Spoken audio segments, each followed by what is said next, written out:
ማን ነው ባፌ የበላበታል? የእናንተ ቃለ መጠይቅ በትንፋሽ ነው እንደሚተላለፈው? ምንም ማለት አይደለም። ምንም ማለት እኮ አይደለም። ሁሉም ሰው እኮ የሚያደርገው አላያችሁንም እንዴ? በቴሌቪዥን እኮ ተቀረጽን እኮ። ለካ አልተላለፈም። አልነገርኳችሁ። ጠጅ ቤት እኮ አገኙን። ቃለ መጠይቅ ተደርጎልን ለካ ከዜናው በኋላ ይተላለፋል ብለውን ነበር። የነሻምበልና የሱ ባልደረቦች ወዲያው ነው የተላለፈው በተቀረጸ ማግስት። የኛ የነዋሪዎቹ ከዜና በኋላ ይተላለፋል ብለው እየጠበቁ ነበር። በዜና መደራረብ ምክንያት ነው መሰለኝ ያራዝመውታል። ጠጅ ቤት አገኙና ሰላም ነው ምናምን እያልኩ ገባው። አይተውኛል ብዬ እኮ ነው በቴሌቪዥን። ለካ አልተላለፈ። አንዱ ምን ቢለኝ ጥሩ ደስታ አስመላሽ የእናንተ ቃለ መጠይቅ በትንፋሽ ነው እንደሚተላለፈው?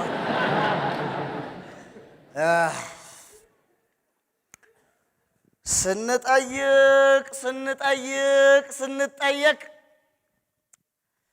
የትና ወዴት አይባል ለምን ቢሉንም እንኳን ከእውነት ይልቅ የመላሻፍ ነው ሰው የሚያሳምን። የአመራር ደንቡ ነው። ቃለ መጠይቁ ሐሳቡ እንዴት መሰለ? መነሻው የነዋሪው ሰው ሁሉ በሙሉ ስብሰባ ተጠራ። ከበላይ አመራሮች መጥተው ሁላችንም ስብሰባው ላይ ተገኘንና ስብሰባው በአገር ሽማግሌዎች ምርቃት ተከፈተ።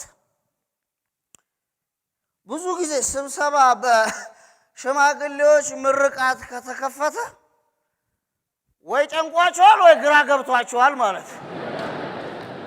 ያው ከልምድ የተነሳ ነው። ብቻ የበላይ አካል ሲያወያዩን ገለጹ። ዋናው አጀንዳ አሉ አመራሩንና ህዝቡን ማቀራረብ ነው አሉ። ሁሌ ነው ግራ የሚገባኝ ነገር። የበላይ አካላት በአጃቢ ተከበው መንገድ አዘግተው ነው የሚንቀሳቀሱት ህዝቡን ፈርተውት። ህዝቡም የበላይ አካላትን ፈርቶ ገና ሲያያቸው አቅጣጫ ቀይሶ ነው የሚሄድ። ታዲያ እንዴት ነው የሚቀራረቡት ጎበዝ? ብቻ መወያያ ርዕሱን ነገሩን። ምን አሉ? አው በግልጽ ነው ውይይታችን የምናደርገው። ስለኛ የሚሰማችሁና ስላለው ችግርና ሁኔታ በግልጽ ንገሩን አሉ። ከዚህ ጥያቄ በኋላ ሰው በሆዱ እንዲህ ያለ ይመስለኛል።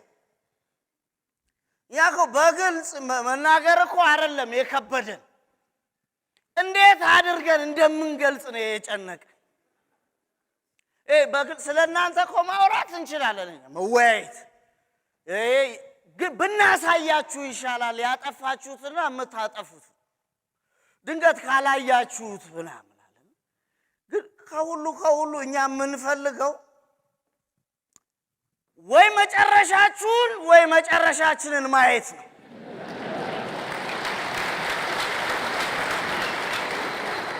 ሰው ቦዱ እንደዛ ያለ ይመስለኛል። መጨረሻችንስ ትዝ አለኝ። ሁለት ጓደኛሞች ናቸው አሉ። ሁለት ሰሞን ጭፈራ ቤት እየዞራሉ ውድ ውስኪ በአይነት እያቀያየሩ ነው የሚጠጡት አለ በየሆቴሉ።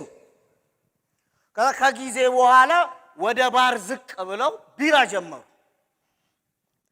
ከዛ ቀስ በቀስ ክበብ ገቡና ድራፍት፣ ከዛ ጠላሉና መጨረሻ ላይ መንደር ውስጥ አረቄ ጀመሩ። ካቲካላ እየጠጡ በማል አንደኛው ጓደኛ ነፍሴ መጨረሻችን ግን ምንድነው ከዚህ በኋላ አለ። ጓደኛው ዞሮ እያየህ ትጠይቀኛለህ? ከዚህ በኋላ እኮ መጨረሻ የለም፣ ካለ እንኳን ያተላ ጉድጓድ ውስጥ መግባት ነው አለ። ሳይ መጨረሻ እናት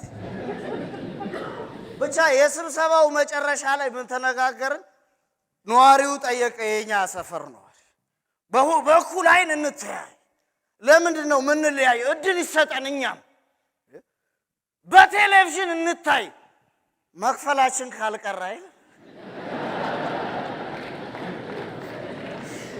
እሺ ተብሎ ቃለ መጠይቁ የተፈቀደው በነገራችን የጋዜጠኛውን የመጀመሪያ ጥያቄ መንፈስሻለች ያስቀየረችው እሷን ጠየቃት ምን ይላል ጥያቄው ስለ አመራሩ ደካማ ጎን ምን ታስባለህ አሉት መንፈስሻ ምን ቢል ጥሩ እንዴ ወንድሜ በቴሌቪዥን እንትያይ እንጂ በጎሪጥ እንትያይ ነው እንዴ ተባባ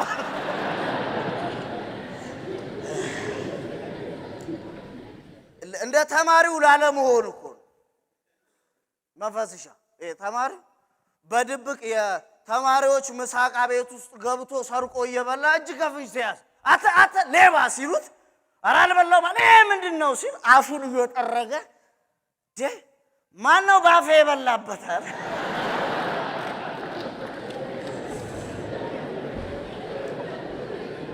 ችግር የለውም ወንድም ችግር የለውም ከሰው መንጠቅና የሰው ጉርሻ መውሰድ ዘመናዊነት ነው ስለተባለ አይዞ አደንግጥ ቢሉ ምን መሰለ አንተ ብትበላው ባትበላው መበላቱ አይቀርም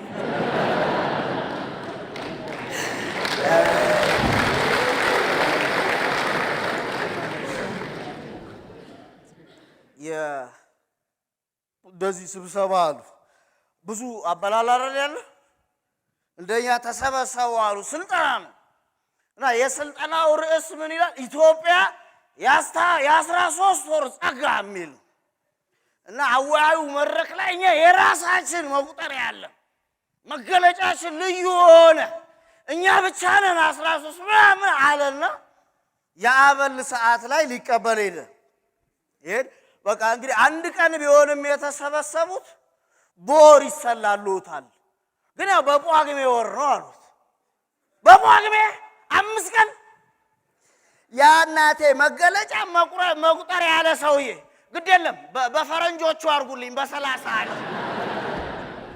እንዴ ሲገለበጥ እኮ 13 ነው አለ ይበላል እኮ ጎበስ አረ ይሄው አሰልጣኝ ምክትሉ ላሉ አላስቀምጥ ነው የሚለው አላሰራለው እና አንድ ጊዜ የውጭ ሀገር ስልጣና አሱትተው ለምክትሉ እድል ተሰጠ ተበሳጨላ ስልጣና ላይ ያለ ለምክትሉ ውጭ ሀገር ደወለ ያተ እዛ እንግሊዘኛ ምናምን ባባችልም ሞክር አንብብ እዚህ አባጨጓሬ ምናምን እንዳትበላለው ምክትሉስ ጌታዬ አባጨጓሬ በበላማ ኖሮ ድሮ በልቼ ነበር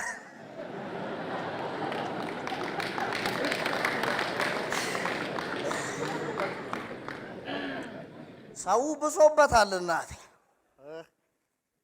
እንግዲህ እኛም ላለመበላት ነው አለመጠይቅ የሰጠን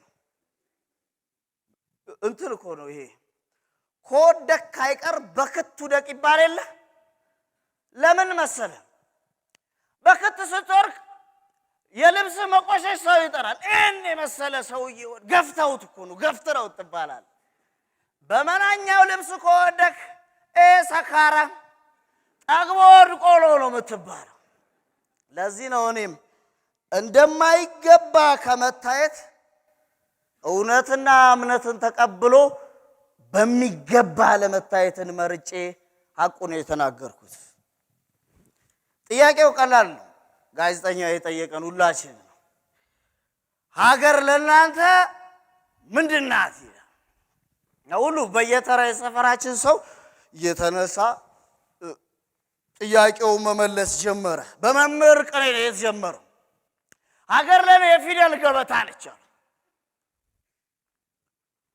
ሆያትና ፊደሉ ደግሞ ህዝብ ነው ጥሩ መሪ ካገኘ ካስከፈ በስርዓት በአይነቱ ይደረደራል አቅም የሌለው ከሆነ ደግሞ አቦጊዳ ያረጋዋል በታፍ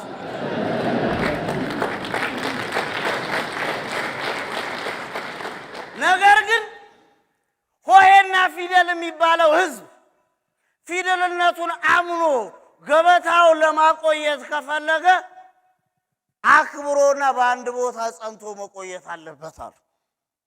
መንፈስሻ ቀጠለች።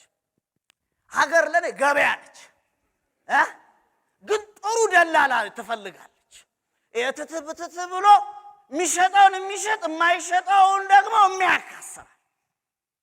ገበያው ቀላል ነው። ወይ ነጋዴ ይከስራል፣ ወይ ሻጭ ይበደራል። ደላላ ግን ሁሌም አትራፊ ነው። ስለዚህ ለእኔ ሀገር ማለት ገበያ ነች። ማማለጣሽ ቀጠሉ። ሀገር ማለት ጠጅ ነች። ባለሙያ ከጠመቃት እያደር እየጣፈጠች ትመጣለች። እንደ ነገሩ ያለ እውቀት ገብቶ ደግሞ ስኳሩንም ምኑንም ጨምሮ አጣፍጦ ጠጅ ነው ቢል ጥፍጥናው ከአንድ ቀን አይበልጥም። በንጋታው ጎምዛዛም ሀገር አሉ እንደ ማር ጠጅ ነች። ብትጠጣት አጠግብም፣ ታሞቃለች።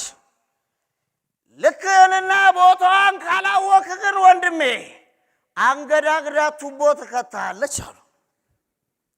ቀጣይ ሻምበል ነው የመለሱት። ያለ ሀገር ለኔ አግዳሚ ወንበር ነች።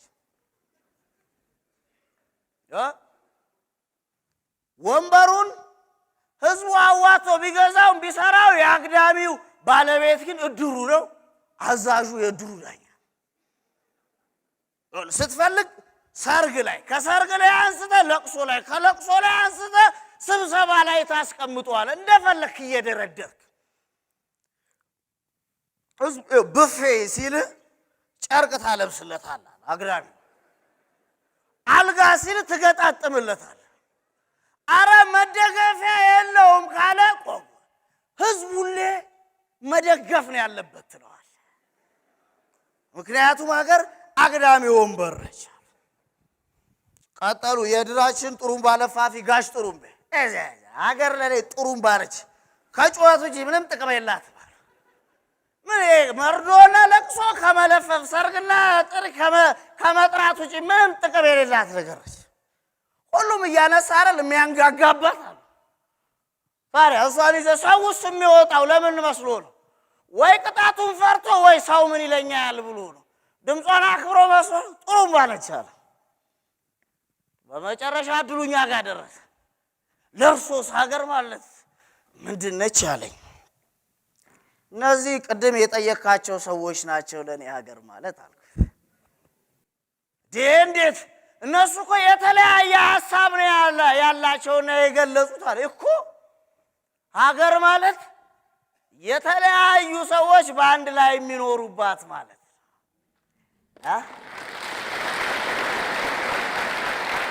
ለኔ ሀገር ማለት የቅድሙ ሰዎች ናቸው አልኩት። ከሞትንም የምንሞተው፣ ከኖርንም የምንኖረው፣ ከጠፋንም የምንጠፋው እኔ በእነሱ እነሱ በኔ ነው። ለዚህ ነው እኮ አዝማሪው ባንጃው ደግሞ ግጥሟን ያላት በቂም ተደናቅፎ ትውልዱ ከቆመ ሰው ነበር ማርከሻው ሀገር ከታመመ። ከልቡ ላይ ቢርቅ የሰላም መንፈሱ ሀገር ነበር ለሰው ጥያቄና መልሱ። ቢቋሰሉም እንኳን ታሪክ እያወሱ ለሰው ተስፋ ደዌ ሀገር ነበር ፈውሱ ያለው።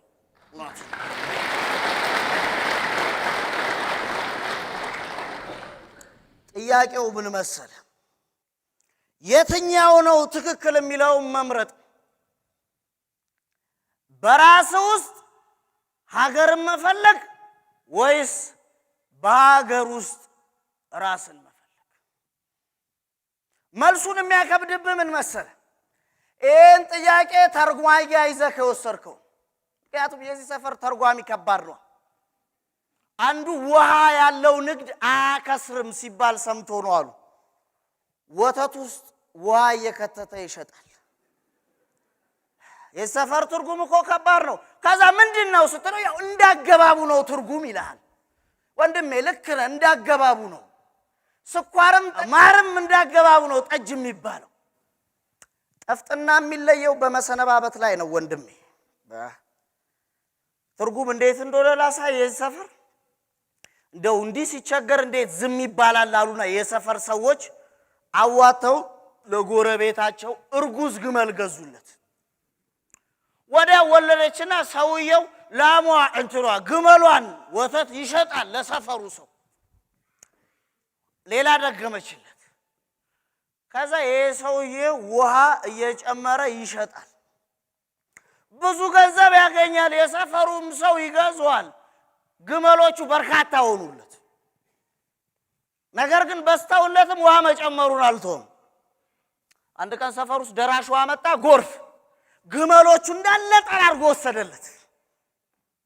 አንድ የውሃውን ሚስጥር የሚያቅሰው መጣ ሊያጽናናው። አይዞህ አትዘን ወንድሜ አትዘን፣ ውሃ ሰጠ፣ ውሃ ነሳ።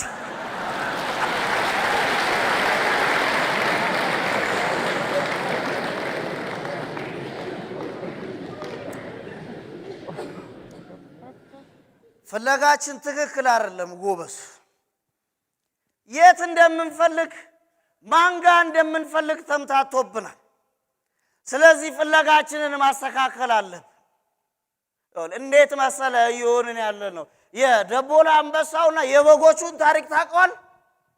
ደቦላ አንበሳ ከበጎቹ ጋር ነው የሚያድረው፣ አብሮ ያደገው። አንድ ቀን እየጋጡ የጫካ አንበሳ መጥቶ ልክ ሲያገሳ እንዳለ ተበታተኑ። ደቦላ አንበሳውን ተከትሏቸው መፈርጠጥ። አንበሳው ደንግጦ ተከተለው። ምን ነው ለምን ትሮጣለህ ሲል ልትበላና እንዴ አለ ደቦሉ አንበሳ። ኧረ እባክህ ብሎ ነው አንተ እኮ አንበሳ ነህ አለ። ኧረ አጃጅለህ ልትበላኝ አለ። እሺ ግድ የለም ሄደ በጎቹን ጠይቃቸው አንበሳ ነኝ አያምኑኝም ማለት ሄዶ በጎቹን እኔ እኮ አንበሳ ነኝ አላቸው። በጎቹ እየሳቁ ገና ለገና አንድ አንበሳ አሯሯጣቸው ብለህ ትቀልዳለህ አይደል አሉት። ያው አያምኑኝም ብዬ ነው ሲለው ይዞት ወንዝ ዳር መልካቸውን እያሳየው አየህ አንተ እኔን ትመስላለህ የኔ ዝርያ ነህ አለው። ደቦሉ አንበሳም የለም እኔ አንበሳ የምመስል